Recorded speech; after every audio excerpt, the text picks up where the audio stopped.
What's happened? What is this place? Maybe I'm dead. I can't see any light.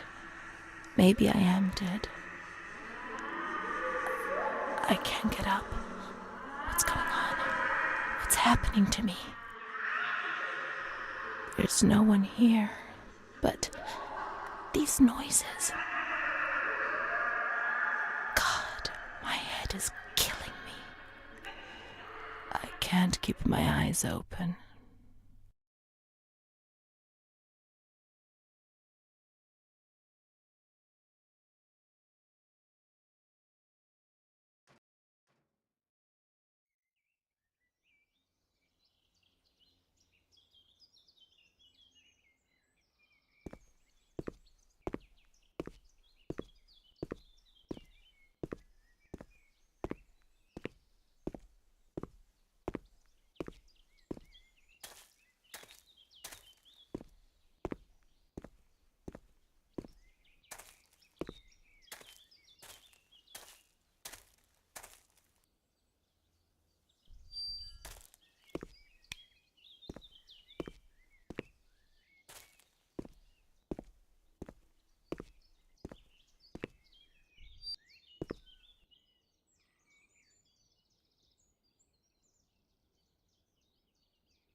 This place, time, memory.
The only thing I remember clearly is Charlotte, my doll.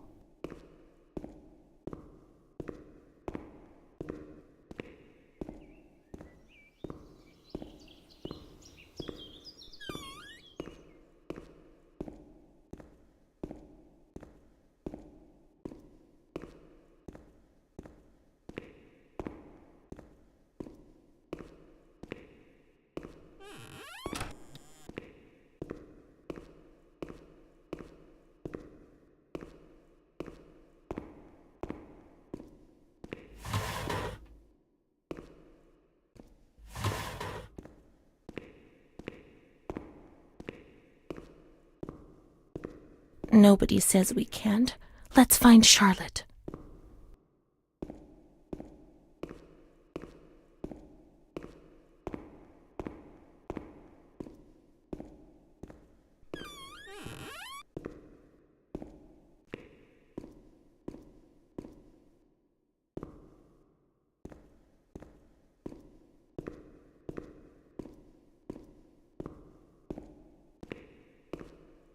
This looks like a cozy place. No, she's freezing. She's alone. Let's look for her.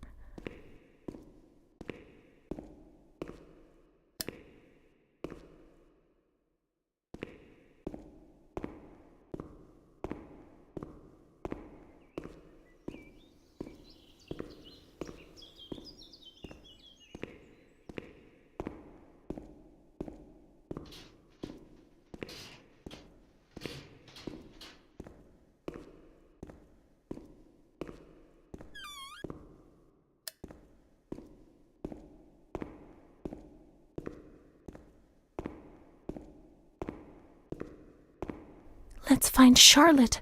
She's alone. She's alone in the dark.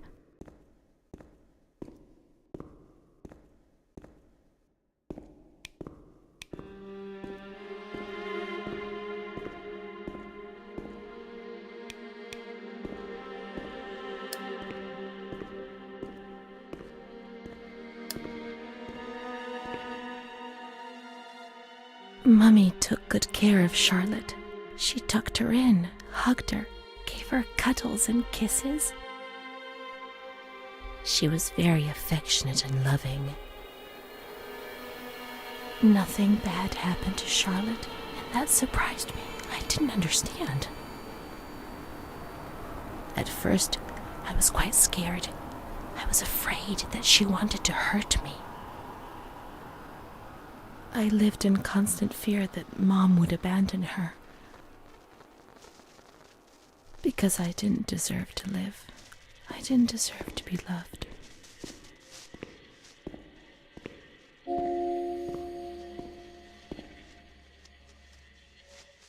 It's cold and it's dark.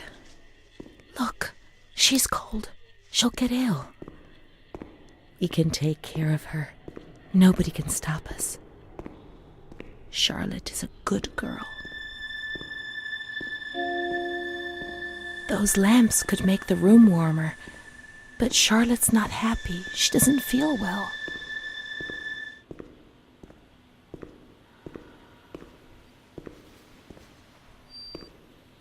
Charlotte is cold. Let's take her somewhere warm.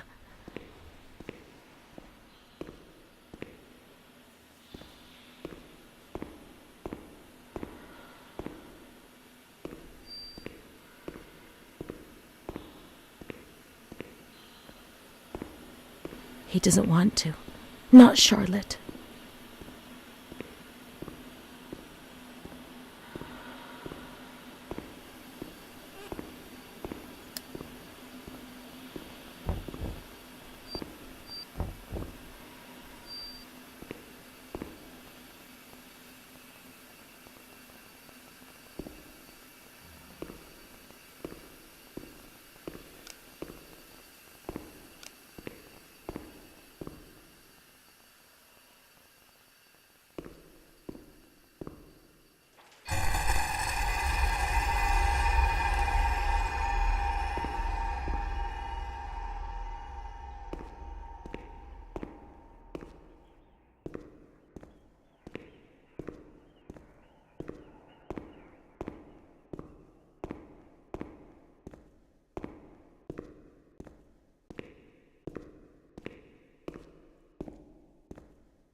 Sure, it's warm in the sun, but it gets cold in the evening, and that's not good for Charlotte.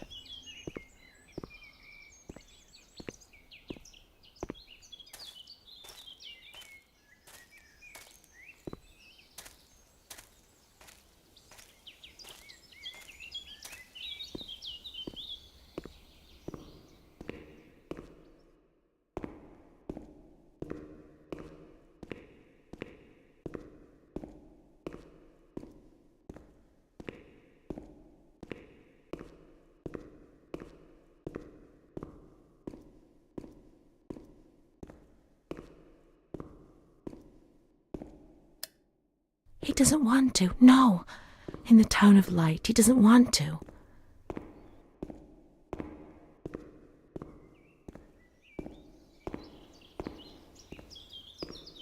I saw a wheelchair on the ground floor.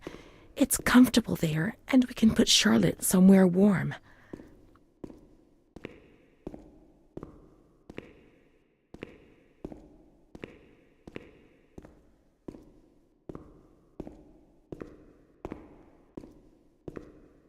He'll get angry. I know he'll get angry.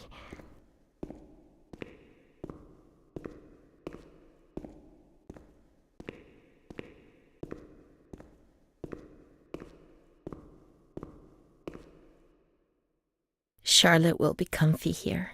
But it's cold. No, it's cold. Don't shiver, Charlotte. The cold will go away. It'll go away.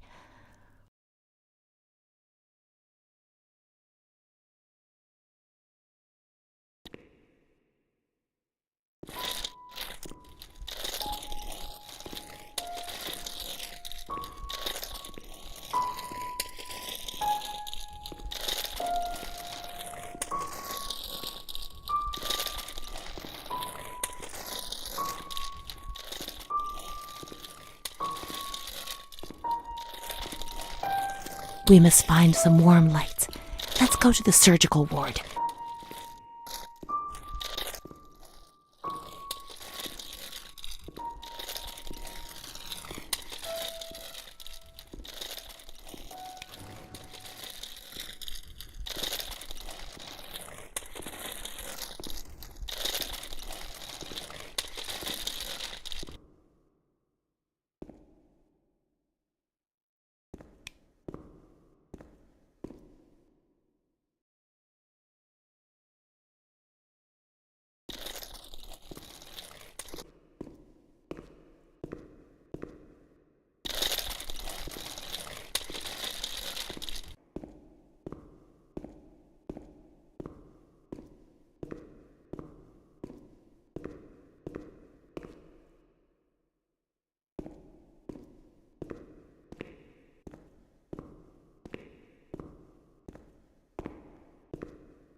Charlotte is cold. Let's take her somewhere warm.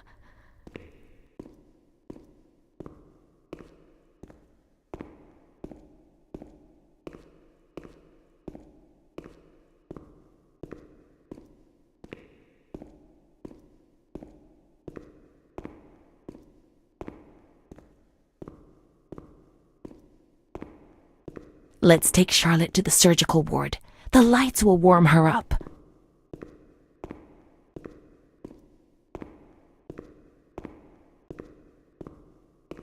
He doesn't want to. Not Charlotte.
The cold has gone away now, you see?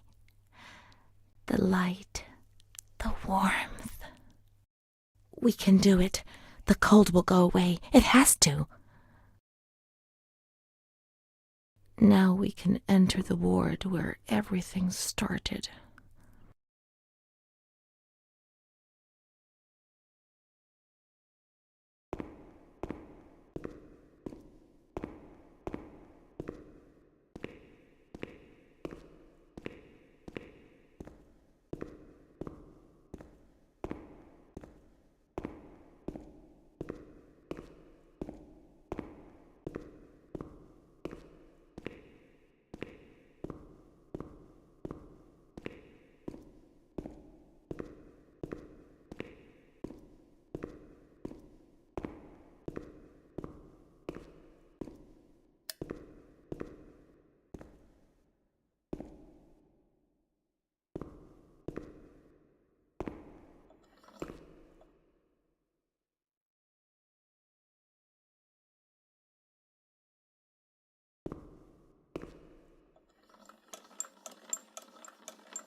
didn't go dark. It was a limitless immensity, a blinding, merciless light.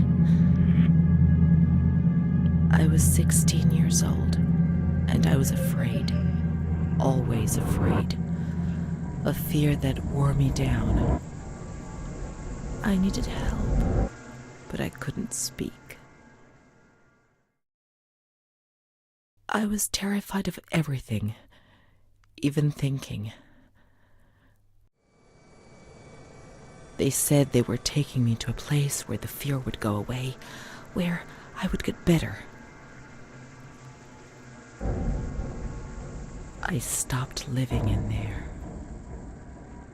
They dragged me away and stripped off all my clothes, everything. I tried to explain what was going on in my head. They tied me to the bed for days. I was alone with my nightmares. It wasn't fear anymore. It was madness. And when you're mad, you cease to exist.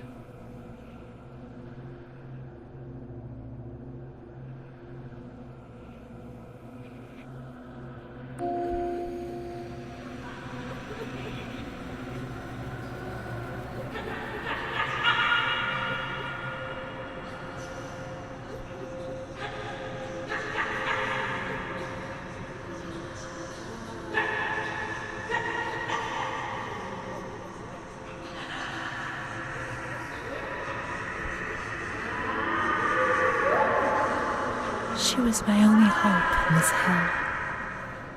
I was descending down, down among the damned. But that woman and her smile kept me alive.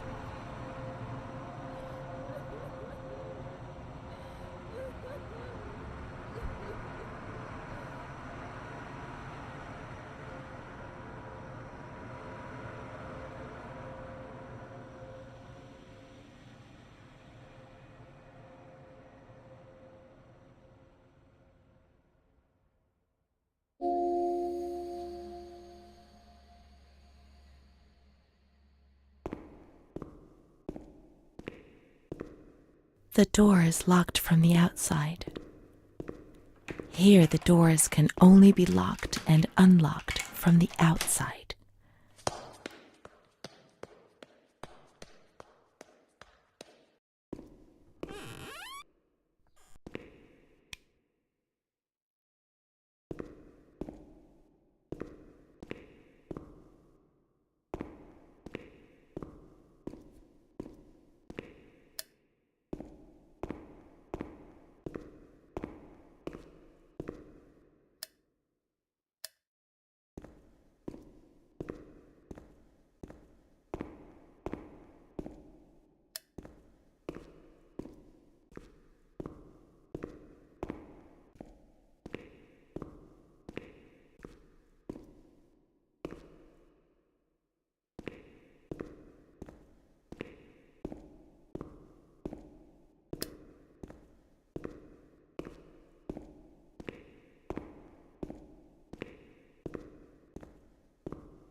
He laughed, panted, and slobbered all over me.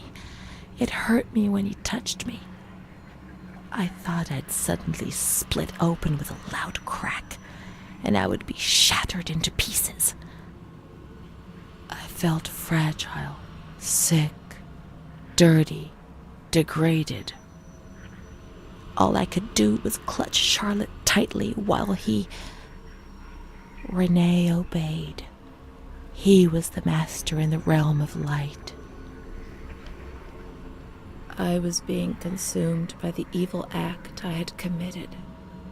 I threw up and could feel hell getting closer and closer.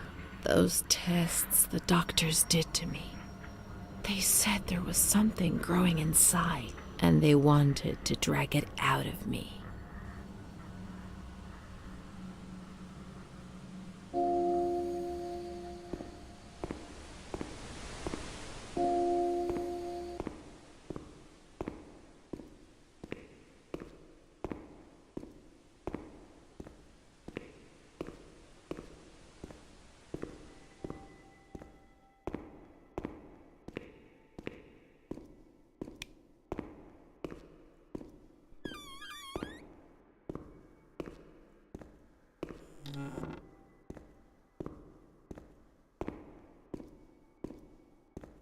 She stayed with René during those terrible medical examinations, and that gave her the strength to survive.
August 21st, 1938. Confidential. Dear A, I know what you think about these things, so I'm referring a patient to you, René T. This wretched girl got out of control and caused trouble in the grounds. She's almost 3 months pregnant. The nurses should be more alert. I'm examining the girl on the 28th. I'll handle things very carefully, don't worry. We don't want to make matters worse. Then they said that René was crazy, and that the illness was all in her head. Careful, little girl, careful. I was scared, and I didn't talk to anyone about the illness. Only her. Not even the other doctor. He never touched Renee. He just wrote things down. "You can tell me everything. Don't be afraid," he said. "Everything's going to be fine." "Do you want to know what I am writing?" "I note down what I observe in you, everything I see."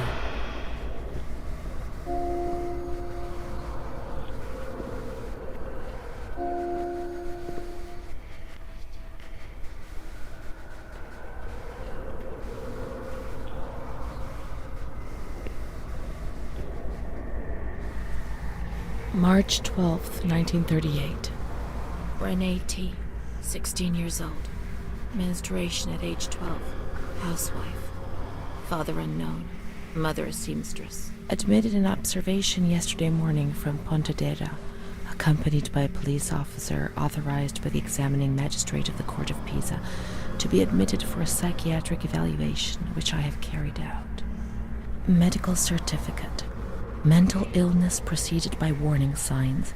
Has suffered from depression for a year, believing she had tuberculosis. Food deprivation. "We can't read this document. It is forbidden. We mustn't. If they find out, there will be trouble."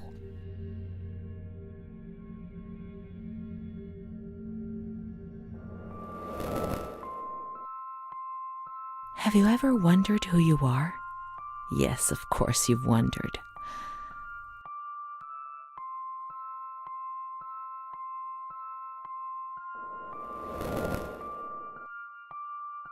Since I got lost in the light, I don't even know who I am anymore.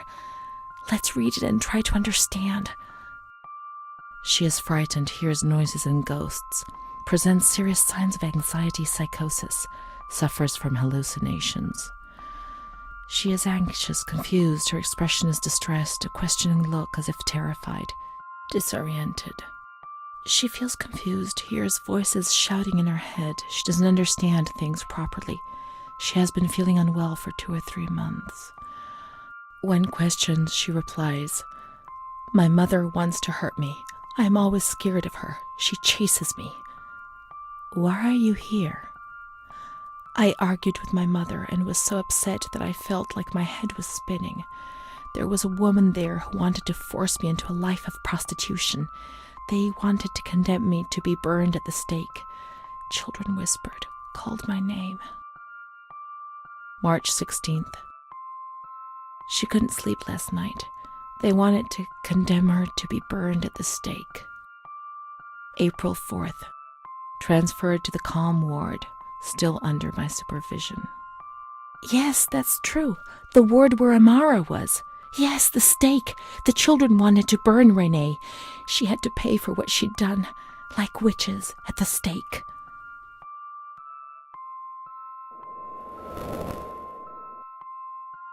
So many things frightened me. The system that I lived in was built on fear and light. There was no mercy or understanding in the town of light.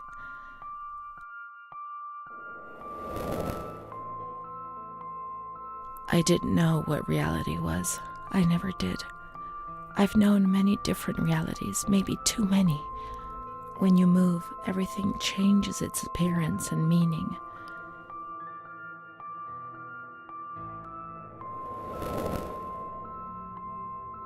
Things aren't always that simple. They keep changing. It's like looking in a mirror, and when you move, the reflection changes. Amara, she was good. Let's look for her. What else can we do?